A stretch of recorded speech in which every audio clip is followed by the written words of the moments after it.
The following is an excerpt from the book Experiences of Thought by Anthony Kahn, available now on Amazon.com and Kindle.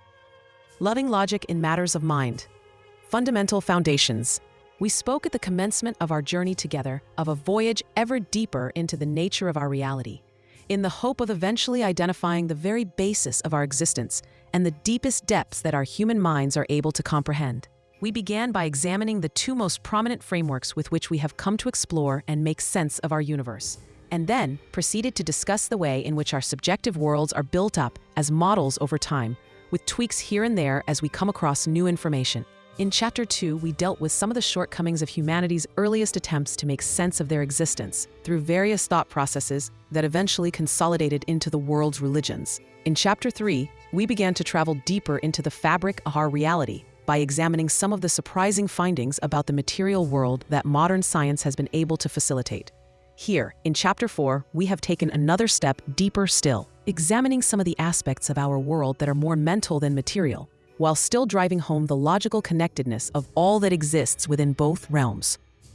Now, as we venture beyond the logical frameworks that connect mind and matter, we shall endeavor to break through into the deepest layer of all, the root of all existence, where only pure philosophy can shed its weakening rays to enlighten our understanding. We thus must bid farewell to all expectations of certainty and instead rely on nothing more than our own intuition and logical deductions.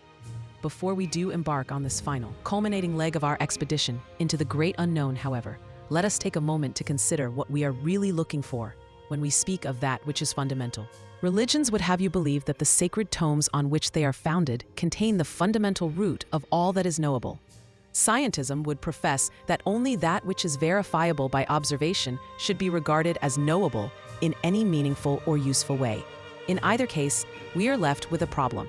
Practitioners of both end their train of thought before they are really in a position to describe the ultimate origins of existence. Both sides will deny this, of course, but then it all comes down to definitions of what is truly fundamental. A religious zealot eats, breathes, and sleeps their religion. Nothing exists to them except that which is revealed in their holy book. But what is this holy book, and how is it in any way fundamental? Does it not have an origin? Is there not a time when people went about their daily lives before its very existence? If one is truly seeking truth, then one must be proactive in understanding the system of beliefs to which they subscribe. They must hence therefore pay their belief system the courtesy of a serious attempt at understanding the context of its coming into being. Before you listen to a priest, it is best to listen to a historian or an archaeologist who can inform you with at least some objectivity of the complexities of its origin. It is no good to build one's house without knowledge of the solidity of its foundations, after all, lest one mistakenly build it on the sand. The hardened materialist scientist can smugly argue that their sound methodology prevents them from building with such ignorance, as indeed it does. But alas, it may just prevent them also from perceiving any true foundations in the first place. If one is to take for granted that the material world is the entirety of all that meaningfully exists, then whether or not they build upon sand, their head is buried within it regardless. There is only one fact that we know with absolute certainty, only one, and that is that we exist. As René Descartes so famously put it, I think, therefore I am. If the only thing we can truly know at the deepest level of certainty is our own existence and the very fact that we are presently engaged in thought, then we must be very careful in how we construct our model of the universe.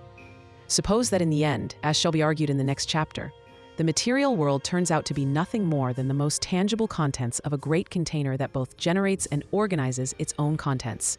Then, if we are to understand the fundamental origins of all that exists, empiricism will be of limited use to us, as it can be used to examine all that which is inside the box, whilst remaining incapable of directly encountering the box itself.